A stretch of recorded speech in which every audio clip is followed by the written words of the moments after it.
So in the movie, we saw that how you motivate the sales people in your company.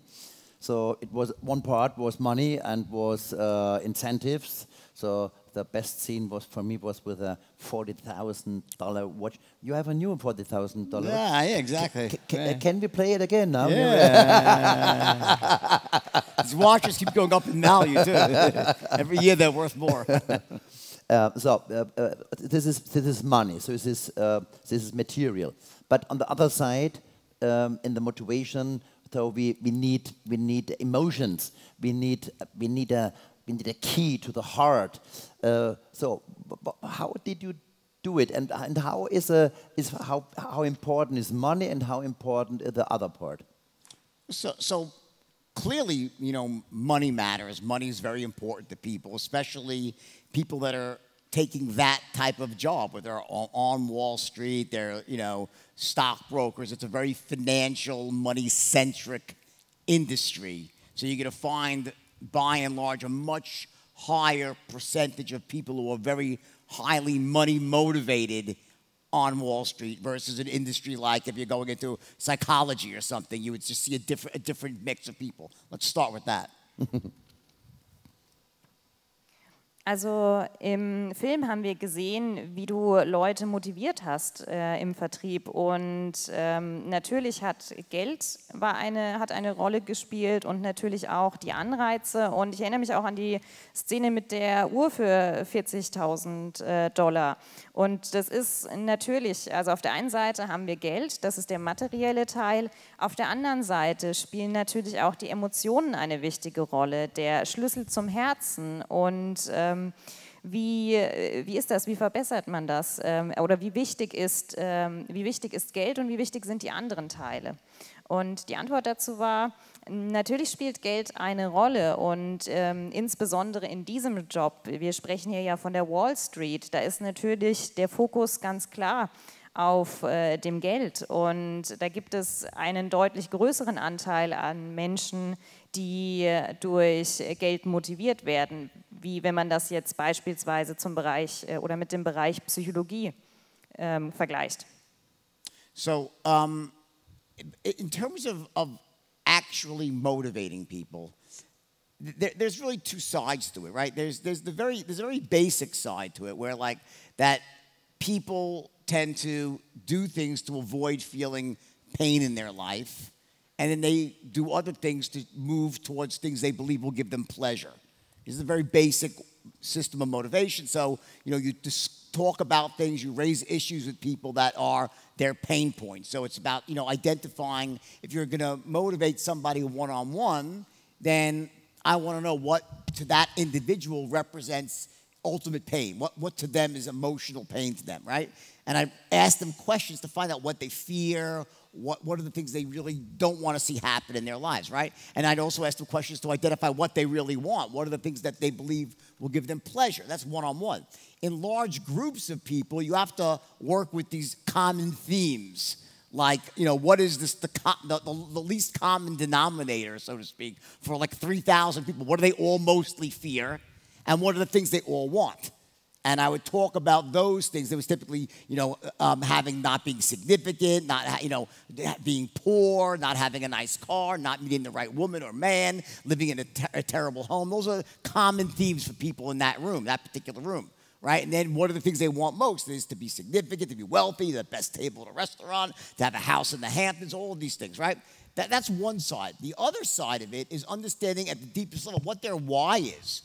Why do they really want to succeed? Why do they want the things they want? There's a level above that. So, why does it matter to them? You can't just be like, I like a nice car.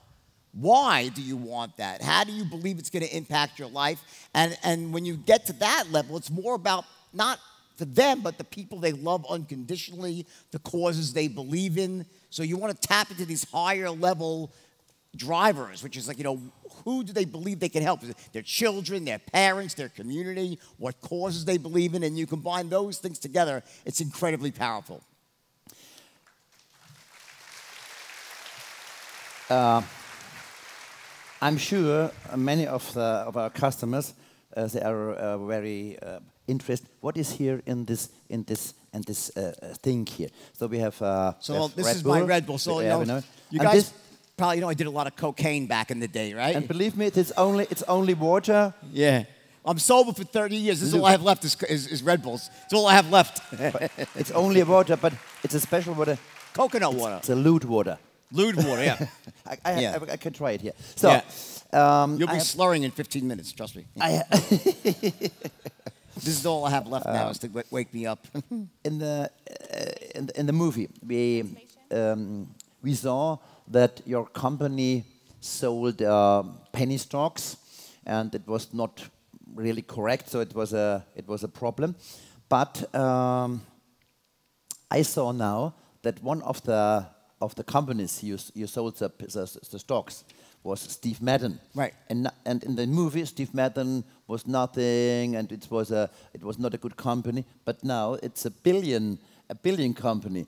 So I think many of people say to you, it's not correct what you did in your life. It's not correct that you sold the penny stocks, and this was not good. How? Yeah, but what are you doing with this when they say it's not correct what you did? So let me clarify a few things here, right? And this was the part of the movie that was really very inaccurate. We didn't sell penny stocks. We did not sell them. I started off selling penny stocks, and then we switched to selling stocks that were between $5 and $10. And there's a very different thing. So we were not selling I didn't make my money selling penny stocks. Steve Madden was never a penny stock. And in fact, many companies that we took public and recommended ended up doing really well. It wasn't just Steve Madden that did well. Many did well, and many of them went bankrupt. We were doing venture capital, no different than any other firm on Wall Street. Many of the deals are the smaller deals that are venture capital. They go broke. So, when you're doing venture capital, if you do 10 deals, 2 will work really, really well, 5 will go bankrupt, and 3 will be okay. So that's really common on Wall Street. That's not what I was doing wrong. What Scorsese did, which I thought was very clever, by the way, was that, to explain my actual crime, which was stock manipulation and smuggling money to Switzerland. Well, they spoke about the smuggling money to Switzerland, but stock manipulation is very intricate and boring, and it's hard to visualize. So it was much easier to say, the companies were bad. But that's not what happened. That's not, anybody here who's in the financial business, you would know that why on earth would you purposely take a bad company public? You would never do that. Like, no one in their right, unless you were crazy, you would never take a shitty company public, because I made more on a Steve Madden or another one of the good ones than all the others combined. The problem is it's very hard to find these good companies, and very often the management will not execute correctly. So the companies weren't the issue. The issue is what I was doing, trading with the stocks behind the scenes, right? Now, maybe why don't you start with that, and I'll finish up the second part.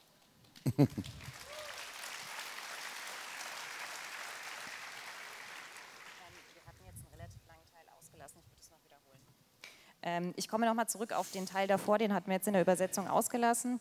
Sprechen wir nochmal darüber, wie man tatsächlich Menschen motiviert. Also da gibt es immer 2 Seiten. Es gibt immer die Grundseite, also es geht darum, was den Menschen Schmerzen bereitet, was ihnen unangenehm ist und was diese Menschen tun, um Glück zu fühlen, um positive Dinge zu fühlen. Und das sind eben die Sachen, die man identifizieren muss. Also das sind Dinge, die identifiziert man dann in einem 1:1 Gespräch, wenn man mit den Menschen spricht. Und da bespricht man dann eben, was ihnen Freude bereitet, was ihnen keine Freude bereitet und wovor sie sich eben fürchten, was ihnen Angst macht, was im Leben passieren könnte.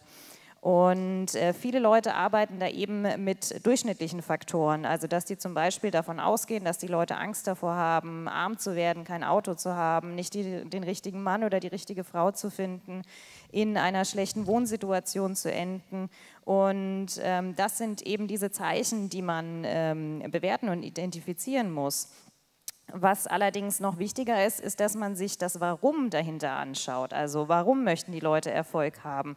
Warum ist es ihnen wichtig zu sein? Warum möchten sie ein besonderes Auto fahren? Und wie würde das ihr Leben verbessern? Und ich denke eben, da sind die Faktoren, die man dann berücksichtigen muss, beispielsweise auch, wem möchten sie damit helfen? Also zum Beispiel möchten sie ihren Eltern oder ihren Kindern damit einen Vorteil verschaffen und denen helfen. Es ist natürlich so, dass danach kam dann das Gespräch über den Inhalt der kühlen Getränke, um es nur noch mal kurz zu erwähnen. It was the first part, now she come to the last part. Genau, und jetzt zur nächsten Frage. Im Film ging es ja um diese Kleinstaktien und da hieß es, das ist nicht korrekt und das war problematisch, was du da gemacht hast. Und eine Firma war ja auch dabei, die gehörte Steve Madden und das war damals kein so gutes Unternehmen oder kein so großes Unternehmen und jetzt ist es allerdings ein Milliardenkonzern. Und genau, und das war die Frage, wie, sorry, kurz überlegen. Genau. Okay. Ja, vielleicht erstmal Also, es ist nämlich gar nicht so einfach, diese großen Mengen dann zu übersetzen und in Übersicht soll ich dann auch noch zwischendurch dann hier mit dem Kokoswasser kommen. Erstmal Dankeschön an die Translatorin. Dankeschön, ich habe den Faden aber wiedergefunden. Wie haben die Menschen dann reagiert darauf? Und die Antwort war dann, also ich möchte das einmal klarstellen, das ist wohl der Teil vom Film, der auch nicht so akkurat war. Also wir haben nicht kontinuierlich diese Kleinstaktien verkauft. Also es ist korrekt, dass wir damit angefangen haben, aber wir sind dann schnell dazu übergegangen, Aktien zu verkaufen, die bei 5 bis 10 Dollar lagen und damit macht man dann natürlich auch mehr Geld. Wenn man nur Kleinstaktien verkauft, wird man davon auch nicht reich. Und es war ja nicht nur das Unternehmen von Steve Madden, also wir haben ja auch im Bereich Venture-Kapital sind wir aktiv geworden und wenn man da 3 hat, dann ist das okay, aber bei 5 schlägt man sich schon relativ gut und das sind so Vorgehensweisen, die sind auf der Wall Street auch relativ gängig, also das ist alles relativ normal und das Einzige war eben die Geschichte mit dem Geld, das dann in die Schweiz verlagert wurde, aber ich finde, das ist dann ganz oft auch schwierig, das Ganze zu visualisieren. Und wenn man mit jemandem spricht, der in der Finanzbranche aktiv ist, der würde natürlich auch sagen, es ist völliger Unsinn, ein schlechtes Unternehmen an die Börse zu tragen, also damit an die Börse zu gehen.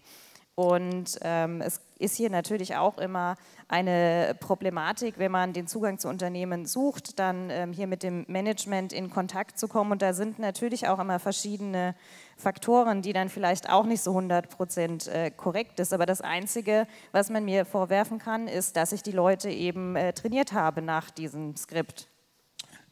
So now the second part of this is very important here, but I want to give you some context here. So I'm never one to minimize the mistakes that I've made, because I made mistakes. I did things that were wrong. I was young. I let greed, yeah. Why don't you repeat that so everyone can understand that? Yeah. Ja, okay, also es gibt jetzt noch einen zweiten Teil, auf den ich eingehen will und der ist mir sehr, sehr wichtig und dazu möchte ich gerne ein bisschen Kontext erst geben. Ich möchte auf gar keinen Fall das kleinreden, was ich getan habe. Ich habe viele Fehler gemacht und ich war auch sehr jung damals und das ist mir ganz wichtig, das zu sagen, dass ich das nicht kleinreden möchte. So understanding that, I just want to be clear though that if anyone here thinks that like I somehow was the only person on Wall Street who was committing crimes and doing things wrong, I mean, good Lord. I mean, we saw in 2008, right, where every single firm was selling toxic, shitty, worthless mortgages to all the countries around the world and brought the whole world to the brink of financial ruin by selling these terrible, shitty mortgages wrapped up in bonds, and they knew they were terrible, and they were selling them. So again, while I'm not minimizing what I did, you know, Wall Street is a very screwed up place sometimes, and you see this happen every few years, every 5 years, there's a bubble that gets formed by people at these large firms, and, you know, very often they get away with it. They don't go to jail, and that one little poor guy will go to jail, and the people that really made the money will get away with it. So, you know, how do I feel about what I did? Well, again, I feel like that what I did was wrong, but I paid for what I did, and I rebuilt my life in a way, and I used my skills in a very positive way to help people around the world achieve success.